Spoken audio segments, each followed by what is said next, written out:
Refraction. Last time पे तुमने पढ़ा TIR, टोटल इंटरनल रिफ्लेक्शन, और उसकी एप्लीकेशंस में हमने देखा हाँ Porro prism, brilliance of diamond, mirage, looming, optical fibre, तो ये सब उसकी एप्लीकेशन हमने पढ़ी।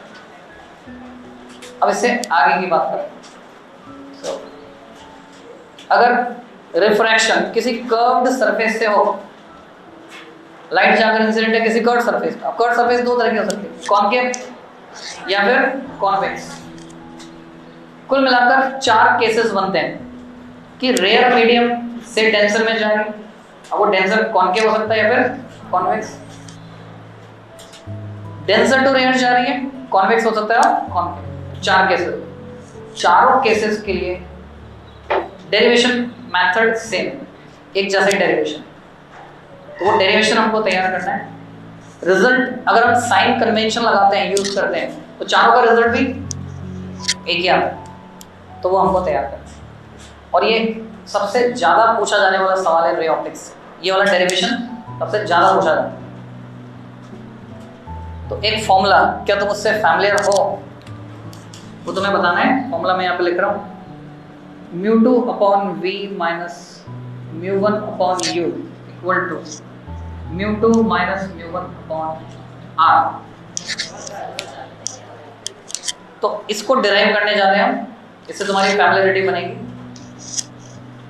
एक है refractive index of second medium, refractive index of first medium, radius of curvature, क्योंकि कर्व सरफेस है उसका रेडियस ऑफ कर्वेचर, इमेज की डिस्टेंस, ऑब्जेक्ट की डिस्टेंस।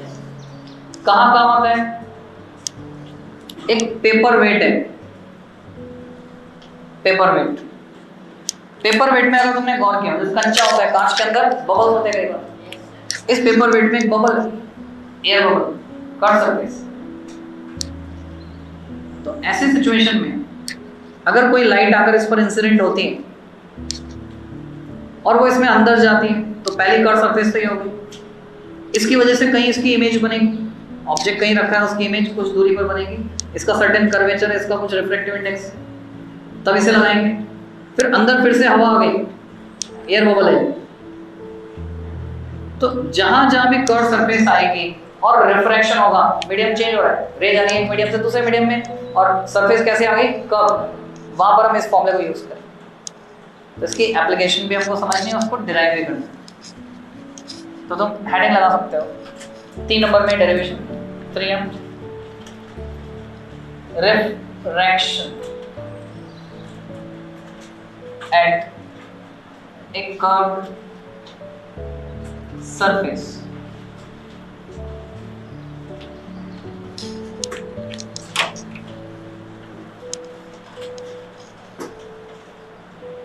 ये जो फॉर्मूला है इसकी एक एप्लीकेशन ये भी है, नाम सुना है तुमने लेंस मेकर्स फॉर्मूला? तो लेंस मेकर्स फॉर्मूले का इस्तेमाल करते हैं लेंस बनाने वाले, जो लेंस बनाते हैं। अभी टेक्नोलॉजी चेंज हो गई, पहले तो क्या होता था, ग्लास ब्लैंक आता था, कांच का टुकड़ा गोल। फिर चश्मा जो बनाते हैं उनके पास एक मशीन होती थी घिसने की, वो घिसकर इसमें proper radius of curvature impart करते थे, उससे सर्टेन फोकल लेंथ का लेंस बनता था। लेंस मेकर फॉर्मूला ऐसा होता है 1/f equal to μ minus 1 times 1/r1 minus 1/r2, इस फॉर्मेट का होता है। और ये डिराइव किसकी मदद से होता है? इसकी मदद से। दोनों कंबाइन करके इस डेरिवेशन को 5 नंबर में पूछा जाता है और अकेले इसका डेरिवेशन 3 नंबर में। तो अगर ग्लास का मेरे पास ब्लैंक है, गोल कांच, उसकी सरफेसेस को घिसकर proper radius of curvature impart कर दी जाए, एक साइड की r1 दूसरी साइड की r2, जैसे ये है। तो ये वाली साइड की रेडियस ऑफ कर्वेचर कैसे निकालेंगे? अगर ये पूरा स्फीयर होगा तो इसकी जो रेडियस होगी वो r1, और इस वाली साइड की ये जो पूरा स्फीयर जिसका ये पार्ट है उसका सेंटर, उसकी रेडियस r2, इस तरह से। तो प्रॉपर रेडियस इंपार्ट करके वो जो लेंस बनेगा उसकी फोकल लेंथ होगी f, जबकि उस लेंस के मटेरियल का रिफ्रैक्टिव इंडेक्स होएगा म्यू। समझ गए? तो ये डेरिवेशन करेंगे और क्लैरिटी आएगी। तो हेडिंग तुमने लगाया refraction at A curve surface, right hand side में लाइन खींच के, जो जिसको हम रेफरेंस साइड कहते हैं, वहां पर तुम 4 डायग्राम बना लोगे जो 4 केसेस हैं, 4 केसेस, चारों के लिए सेम डेरिवेशन है जो करने जा रहे हैं। जो मोस्ट कॉमन है, जो सबसे ज्यादा पूछा जाता है एग्जाम में, वो ये है।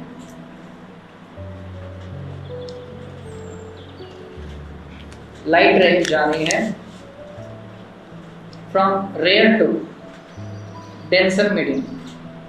अगर इसका रिफ्रैक्टिव इंडेक्स μ2 है, इसका μ1 है, then condition is μ2 greater than μ1। इसका मतलब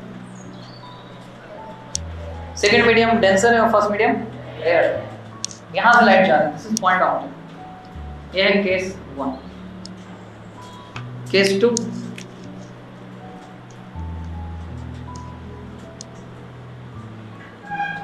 ये ऑब्जेक्ट है।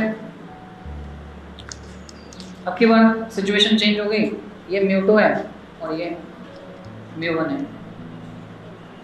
कंडीशन ये डेंसर टू रेयर, रिवर्स हो गई, डेंसर मीडियम से रेयर मीडियम।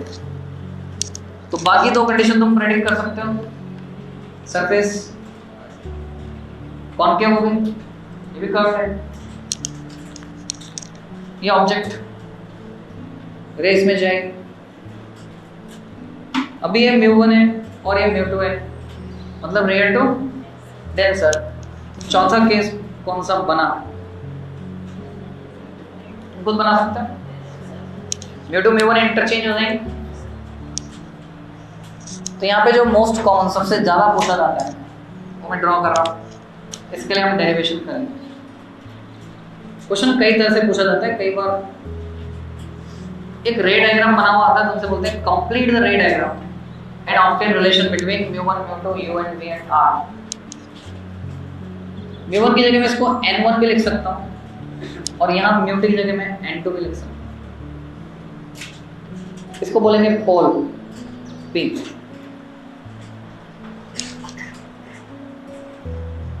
जो कर्व सरफेस तुम देख रहे हो,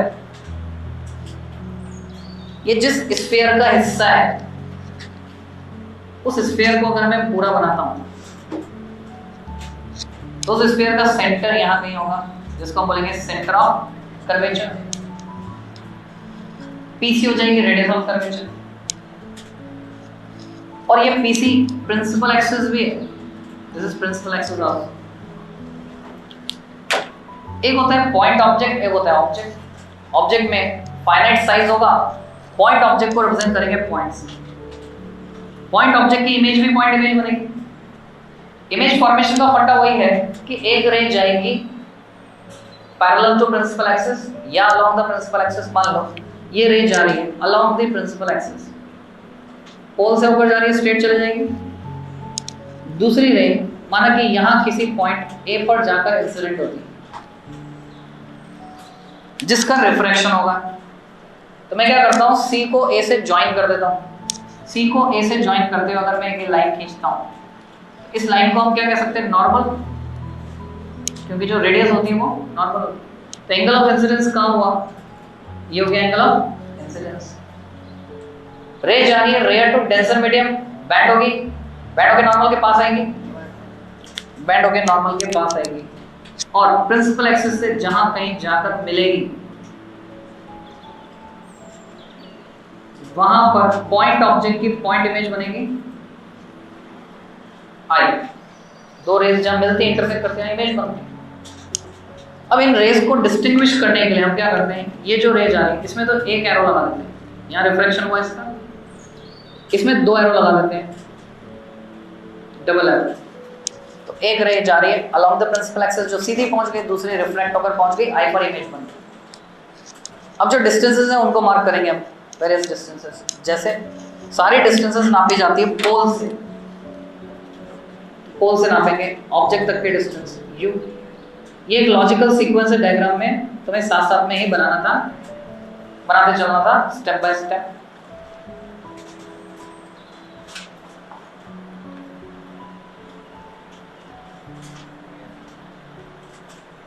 स्केल, कंपास, किसी चीज की जरूरत नहीं होनी चाहिए, ठीक है। अगर यूज कर रहे हो तो जल्दी ही उनको छोड़ दो। कोशिश करनी है फ्री हैंड ड्रॉ करनी है, प्रैक्टिस बनानी है। कोई बात नहीं, शुरू में टेढ़ा मेढ़ा बनता है, कोई फर्क नहीं पड़ता, धीरे धीरे धीरे धीरे इंप्रूव होकर प्रैक्टिस हो जाएगी, फिर सब सही बनने लगेगा। सी तक की distance, radius of curvature capital R, I तक की डिस्टेंस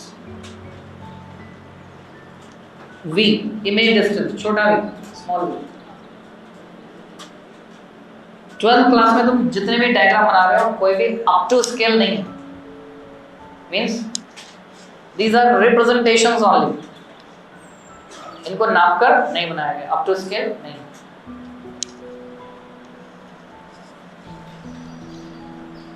नापकर बनाया जाता तो कैसे बनाया जाता, हम u को स्केल से नापते, r को स्केल से नापते, v को स्केल से नापते, और जब वो फॉर्मूला जो डिराइव करने वाले उसमें जब ये वैल्यूज रखते तो मैच हो जाती, सेटिस्फाई हो जाती इक्वेशन। ऐसा नहीं।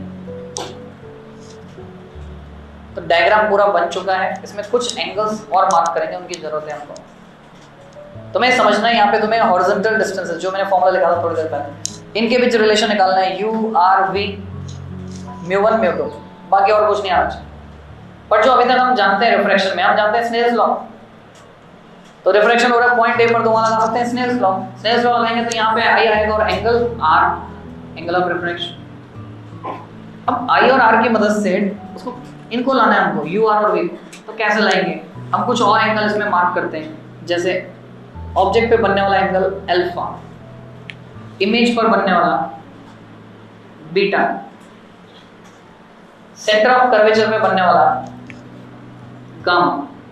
पर तुम्हें समझना है, अगर r तुम ऐसा वाला बना रहे हो तो गामा ध्यान से बनाना, गामा और r में अंतर होना चाहिए, दोनों एक जैसे नहीं दिखने चाहिए। अब अगर मैं यहाँ पे 10 अल्फा कैलकुलेट करना चाहता हूँ, 10 बीटा 10 गामा, तो नेचुरल सी बात है मुझे एक ट्रायंगल चाहिए जिसकी वो साइड ए से परपेंडिकुलर डालने पर मिलेगी। तो मैं पॉइंट ए से परपेंडिकुलर ड्रॉप करता हूँ, परपेंडिकुलर का फुट जहां मिलता है उसको पॉइंट एन मार्क करता हूँ, एन ऑलरेडी था इसको एन डैश कर देता हूँ, इसको एन इज नॉर्मल। तो एक परपेंडिकुलर मैंने ये ड्रॉप किया, जहां पर इसका फुट मिल रहा है उसको मार्क किया एन। तो तुम्हें याद हो तो जब हमने r equal to 2f derivation किया था, तब p और n को कोइंसाइड करा दिया था विद द अजम्पशन कि अपर्चर जो है स्मॉल है। तो यहाँ पर भी ऐसा ही होगा, n को हम p से कोइंसाइड करा देंगे, तो जो भी डिस्टेंस n से नाप रहे हैं उसको p से नाप लें, तो ये डिस्टेंसेस आ जाएंगे u r एंड ये। तो ये outlines, step by step process derive करना है, जिसको लिख लिख कर प्रैक्टिस करना होगा।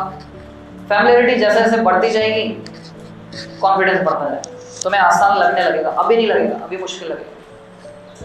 जैसे जैसे तुम फैमिलियर होगे फिर तुम्हें आसान लगेगा। जब स्टेट बोर्ड में लिखते हैं हम तो पूरा डिस्क्राइब करते हैं क्या क्या दिखा है, सारे एंगल का बताते हैं, ये एंगल अल्फा है, ये बीटा है, गामा है। जब सीबीएसई में लिखते हैं, सीधे साइकिल पर बैठ जाओ, situation is as shown in figure, सीधे मैथमेटिक्स पे आ जाएंगे।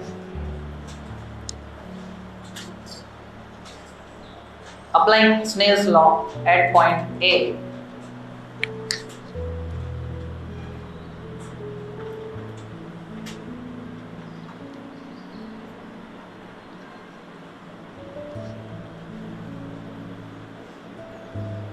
तो मैं लिख पाऊंगा μ2 अपॉन μ1। ये नोटेशन समझ में आ रहा है? फर्स्ट टू सेकंड मीडियम, तो जिस मीडियम में जाती है उसका रिफ्रैक्टिव इंडेक्स ऊपर आता है, जिससे जाती है उसका रिफ्रैक्टिव इंडेक्स नीचे आता है। μ2 upon μ1 equal to sin i upon sin r, और यहीं पर हम इक्विवेलेंट का सिंबल लगाते लिखते हैं i by r, और उसका लॉजिक देते हैं रेफरेंस साइड में। एंगल्स आर स्मॉल, जब एंगल्स छोटे होते हैं तो sin थीटा थीटा होता है। अगली स्टेप में क्रॉस मल्टीप्लाई करके इसको लिखते हैं μ2 r equal to μ1 i, this is equation 1।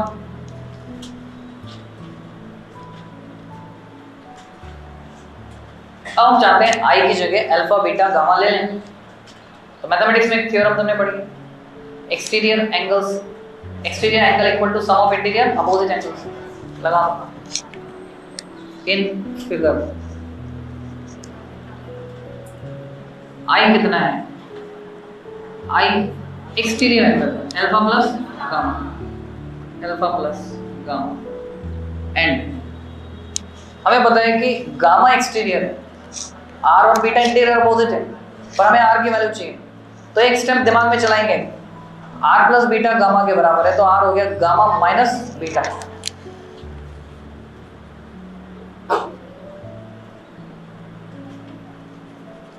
Putting these values in equation 1 we get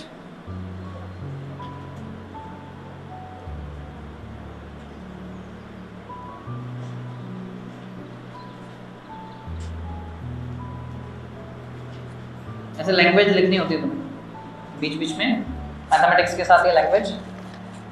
तो ये इक्वेशन हो गई mu 2 times gamma minus beta equal to mu 1 times alpha plus gamma.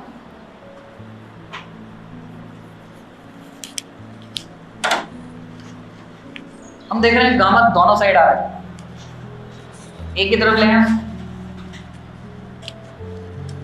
Gamma common लिया, बाकी बचता है mu 2 minus mu 1।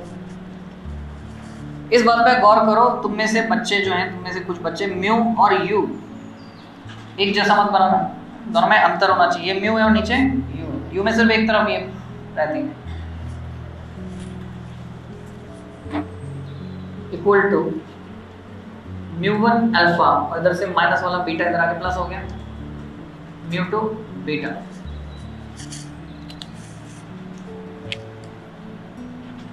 But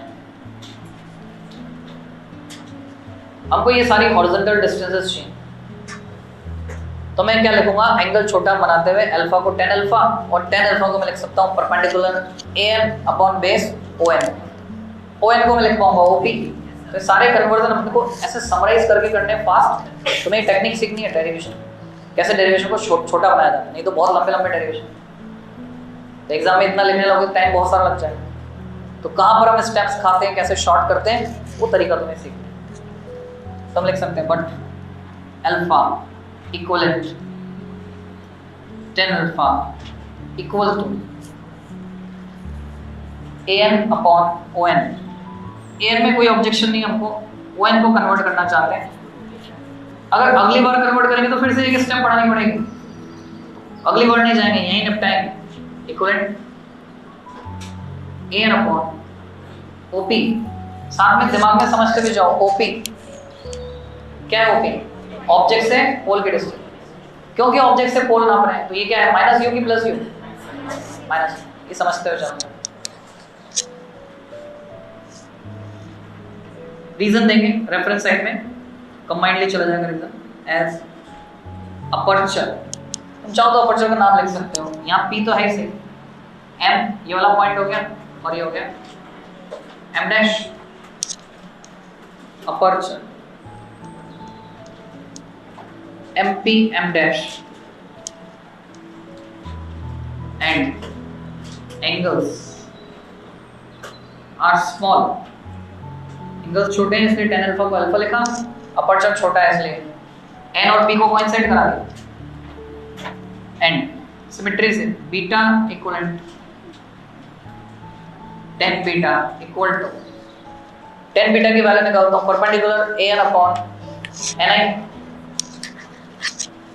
an तो ठीक है, ni को चेंज करना होगा इक्वलेंट an अपॉन pi। जो रीजन एक बार दे चुके हो वैलिड है सबके लिए, दोबारा हर बार नहीं लिखना है। तो मैं एक खास बात बताऊं, यूनिट के नंबर तो कटते हैं एग्जाम में, अगर यूनिट नहीं लिखी तो आधा नंबर कट जाता है, पर वो एक बेनिफिट फायदा तुमको देते हैं। पूरे पेपर में अगर यूनिट नहीं लिख के आओगे, एक गलती के मार्क्स एक बार ही काटते हैं, यानी एक बार यूनिट लिखी आधा नंबर कट गया, फिर अगले किसी क्वेश्चन में यूनिट नहीं लिखी तो और आधा नंबर नहीं काटते। ये इंस्ट्रक्शन।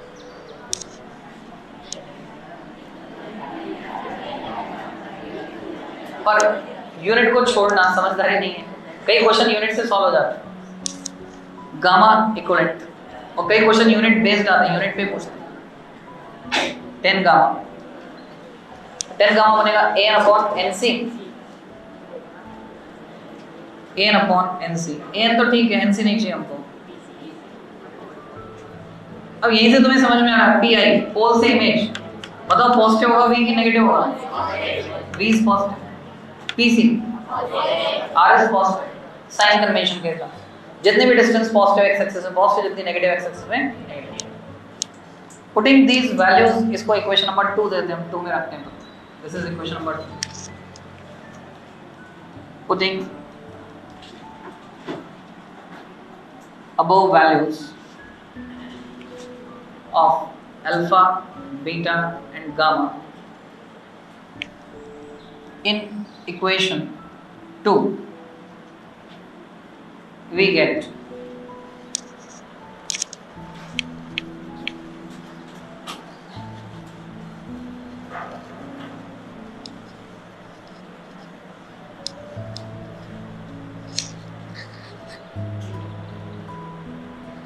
हमें मिलता है गामा की जगह मैंने रखा an upon P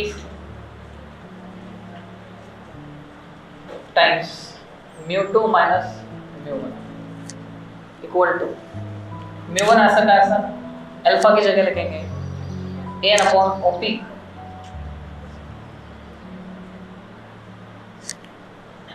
plus μ2 beta की जगह लिखेंगे an अपॉन PI। कुछ क्वांटिटीज कट गई जैसे कि AN, साइन कन्वेंशन लगाएंगे साथ के साथ। Applying sign convention,